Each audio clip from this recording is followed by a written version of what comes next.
Hi, ഞാൻ doctor M ജോ Kaushik, enterologist, ഇവിടെ നാഗർകോയിൽ കേരള യൂണിവേഴ്സിറ്റിയിൽ പ്രാക്ടീസ് ചെയ്യുന്ന.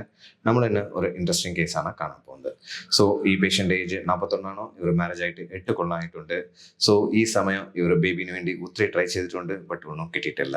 സോ ഇവരുടെ മെയിൻ ഇഷ്യൂസ് നമ്മൾ കണ്ടപ്പോൾ അവരുടെ സെമൻ അനാലിസിസ് ഏസോസ്പെർമിയ, അതായത് അവരുടെ സെമനിലെ സ്പെർം ഒട്ടും ഇല്ല.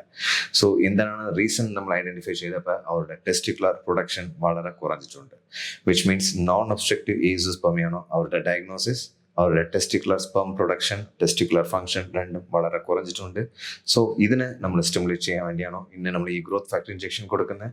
അതിനുശേഷം നമ്മൾ അവർക്ക് മെഡിക്കൽ മാനേജ്മെന്റ് ചെയ്ത് അവരുടെ ഓൺ സ്പെർം കിട്ടും. അങ്ങനെ കിട്ടുന്ന സ്പെർം നമ്മൾ അവരുടെ ഓൺ ബയോളജിക്കൽ ബേബി കിട്ടാൻ ഉള്ള റിസൾട്ടാണോ നമ്മൾ ചെയ്ത് കൊടുക്കാൻ പോകുന്നത്. സോ ഈ പ്രൊസീജിയറിന്റെ starting process. But in next അവരുടെ സ്പെർം പാരാമീറ്റേഴ്സിൽ എന്തൊക്കെ ഇമ്പ്രൂവ്മെന്റ് വരുന്നോ അതിനെ വെച്ചാണോ നമ്മൾ ഏത് പ്രൊസീജിയർ ചെയ്ത് അവരുടെ ഓൺ ബേബി നമ്മൾ റെഡി ചെയ്യാൻ പോകുന്നത് നമ്മൾ കാണാം. താങ്ക്